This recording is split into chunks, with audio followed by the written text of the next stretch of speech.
ನಮಸ್ತೆ ಎಲ್ರಿಗೂ ನಮ್ಮ ಚಾನಲ್ಗೆ ಮತ್ತೊಮ್ಮೆ ಸ್ವಾಗತ. ಇವತ್ತಿನ ವಿಡಿಯೋದಲ್ಲಿ ನಾನು ಕಾಡು ಮಾವಿನ ಹಣ್ಣಿನಿಂದ ಸಾಸಿವೆ ಮಾಡಿ ತೋರಿಸೋಣ ಅಂದ್ಕೊಂಡಿದ್ದೀನಿ. ತುಂಬ ಸರಳವಾಗಿ ಮಾಡ್ಕೊಳ್ಳುವಂಥ ಈ ಸಾಸಿವೆಗೆ ಯಾವುದೇ ಮಸಾಲೆ ರುಬ್ಬಬೇಕು ಅಂತೇನೂ ಇಲ್ಲ, ಕ್ವಿಕ್ಕಾಗಿ ಮಾಡ್ಕೋಬೋದು. ಇದನ್ನು ಮಾಡ್ಕೊಳ್ಳೋದಕ್ಕೆ ನಾನು ನೋಡಿ ಇಲ್ಲಿ ಒಂದು 10ರಿಂದ 15 ಆಗುವಷ್ಟು ಕಾಡು ಮಾವಿನ ಹಣ್ಣಿದೆ. ಇದನ್ನು ಚೆನ್ನಾಗಿ ಒಂದು 2ರಿಂದ 3 ಸಲ ಕ್ಲೀನಾಗಿ ತೊಳ್ಕೊಂಬಿಟ್ಟು ಇದರ ಸಿಪ್ಪೆನೆಲ್ಲ ಸುಲ್ಕೋಬೇಕು. ಈ ರೀತಿ ಮಾವಿನ ಹಣ್ಣಿಂದ ಒಂದೊಳ್ಳೆ ಸಾಸಿವೆ ಮಾಡಿಕೊಂಡ್ರೆ ಊಟಕ್ಕೆ ತುಂಬ ಚೆನ್ನಾಗಿರ್ತದೆ. ಈ ಸಿಪ್ಪೆನೆಲ್ಲ ಸುಲಿದ ಮೇಲೆ ಸಿಪ್ಪೆನ ಹಾಗೆ ಎಸಿಬೇಡಿ. ಈ ಸಿಪ್ಪೆನ ಕೂಡ ಚೆನ್ನಾಗಿ ಅದರಲ್ಲಿರೋ ರಸನ ಕೂಡ ಹಿಂಡಿ ತೆಕ್ಕೋಬೇಕು. ಒಂದು ಸ್ವಲ್ಪ ನೀರನ್ನು ಸೇರಿಸ್ಕೊಂಡು ಆಮೇಲೆ ಹಿಂಡ್ಕೋಬೋದು. ನೋಡಿ ಈ ರೀತಿ ಸಿಪ್ಪೆ ಬಿಡಿಸ್ಬಿಟ್ಟು ಅದನ್ನು ಪಕ್ಕಕ್ಕೆ ಇಟ್ಕೊಂಡು ಅದೇ ರೀತಿ ಇನ್ನೊಂದು ಮಾವಿನ ಹಣ್ಣನ್ನು ಕೂಡ ಸಿಪ್ಪೆ ಸುಲಿದು ತೋರಿಸ್ತಾ ಇದ್ದೇನೆ. ಒಳ್ಳೆ ಪರಿಮಳ ಕೂಡ ಉಂಟು. ಇದು ತುಂಬ ಅಂದರೆ ತುಂಬ ಸಿಹಿನೂ ಇಲ್ಲ, ತುಂಬ ಹುಳಿನೂ ಇಲ್ಲ, ಮೀಡಿಯಮ್ ಆಗಿ ಇದೆ. ನೋಡಿ ಈ ರೀತಿ ಎಲ್ಲ ಮಾವಿನ ಹಣ್ಣಿನ ಸಿಪ್ಪೆನೆಲ್ಲ ಸುಲಿದ್ಬಿಟ್ಟು ಈ ಸಿಪ್ಪೆಯಲ್ಲಿರುವಂಥ ರಸನೂ ಕೂಡ ಈ ರೀತಿ ಚೆನ್ನಾಗಿ ಕಿವುಚ್ಕೊಳ್ಳಿ.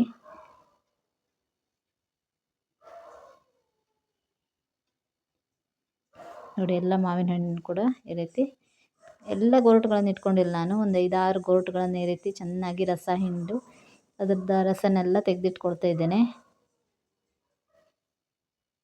ಈ ರೀತಿ ಚೆನ್ನಾಗಿ ಹಿಂಡ್ಕೊಳ್ಳಿ.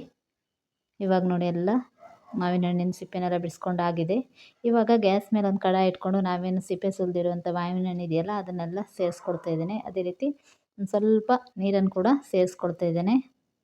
ಇದಕ್ಕೇ ಒಂದು 1/4 ಕಪ್ ಆಗುವಷ್ಟು ಬೆಲ್ಲನ ಸೇರಿಸ್ಕೊಳ್ತಾ ಇದ್ದೇನೆ. ಯಾಕಂತಂದರೆ ಇದು ತುಂಬ ಸಿಹಿ ಇಲ್ಲ, ಹಾಗಾಗಿ ರುಚಿಗೆ ತಕ್ಕಷ್ಟು ಉಪ್ಪು, ಸ್ವಲ್ಪ ಅರಿಶಿಣ ಪುಡಿ, ಸ್ವಲ್ಪ ಅಚ್ಕಾರದ ಪುಡಿಯನ್ನು ಸೇರಿಸ್ಕೊಳ್ತಾ ಇದ್ದೇನೆ.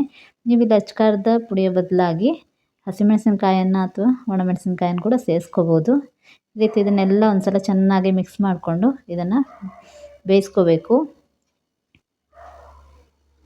ಮಧ್ಯಮ ಉರಿಯಲ್ಲಿ ಇದನ್ನು ಬೇಯಿಸ್ಕೊಳ್ಳಿ. ನೋಡಿ ಮಧ್ಯದಲ್ಲಿ ಒಂದು ಸ್ವಲ್ಪ ಸೌಟಿಂದ ಈ ರೀತಿ ತಿರುಗಿಸ್ಕೊಳ್ಬೇಕು, ಯಾಕಂತಂದರೆ ತಳ ಹಿಡಿಬೋದು. ಹಾಗಾಗಿ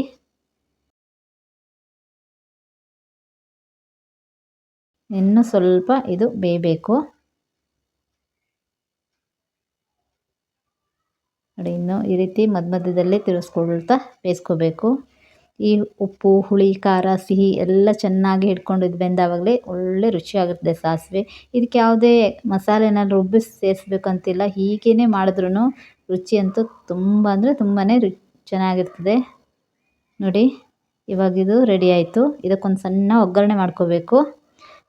ಸಾಸಿವೆನ ಸೇರಿಸ್ಕೊಳ್ತಾ ಇದ್ದೇನೆ, ಸ್ವಲ್ಪ ಕರಿಬೇವಿನ ಸೊಪ್ಪು, ಅದೇ ರೀತಿ ಒಂದು ಒಣಮೆಣಸಿನ್ಕಾಯನ್ನು ಈ ರೀತಿ ಕಟ್ ಮಾಡಿಬಿಟ್ಟು ಸೇರಿಸ್ಕೊಂಡು ಒಂದು ಸಿಂಪಲ್ ಆದಂಥ ಈ ರೀತಿ ಒಂದು ಒಗ್ಗರಣೆಯನ್ನು ರೆಡಿ ಮಾಡ್ಕೊಂಡ್ಬಿಟ್ಟು ಈ ಒಗ್ಗರಣೆನ ಈ ಸಾಸಿವೆಗೆ ಸೇರಿಸ್ಕೊಂಡ್ಬಿಟ್ರೆ ಸಿಂಪಲ್ಲಾಗಿ ರುಚಿಯಾಗಿರುವಂತಹ ಅತಿ ಕಡಿಮೆ ಸಮಯದಲ್ಲಿ ಮಾಡ್ಕೋಬೋದಾದಂತಹ ಕಾಡು ಮಾವಿನ ಹಣ್ಣಿನ ಸಾಸಿವೆ ರೆಡಿ ಆಯಿತು. ಈ ವಿಧಾನದಲ್ಲಿ ನೀವು ಕೂಡ ಮಾವಿನ ಹಣ್ಣಿನ ಸಾಸಿವೆನ ಮಾಡ್ಕೊಳ್ಳಿ, ತುಂಬಾ ರುಚಿಯಾಗಿರ್ತದೆ, ಊಟಕ್ಕಂತೂ ಸೂಪರಾಗಿರ್ತದೆ. ನೋಡಿದ್ರಲ್ಲ ಎಷ್ಟು ಸುಲಭವಾಗಿ ಯಾವುದೇ ಮಸಾಲೆ ರುಬ್ಬದೇನೆ ಸರಳವಾಗಿ ಕಾಡು ಮಾವಿನ ಹಣ್ಣಿನ ಸಾಸಿವೆನ ಯಾವ ರೀತಿ ಮಾಡೋದಂತ ತೋರಿಸ್ಕೊಟ್ಟಿದ್ದೇನೆ. ಈ ವಿಧಾನದಲ್ಲಿ ನೀವು ಕೂಡ ಟ್ರೈ ಮಾಡಿ ಹೇಗೆ ಬಂತು ಅಂತ ತಿಳಿಸೋದನ್ನು ಮರಿಬೇಡಿ. ಮೊದಲನೇ ಸಲ ಏನಾದರೂ ನಮ್ಮ ವಿಡಿಯೋ ನೋಡ್ತಾ ಇದ್ದರೆ ವಿಡಿಯೋಗೊಂದು ಲೈಕ್ ಮಾಡಿ, ನಮ್ಮ ಚಾನಲನ್ನು ಸಬ್ಸ್ಕ್ರೈಬ್ ಮಾಡ್ಕೊಳ್ಳಿ.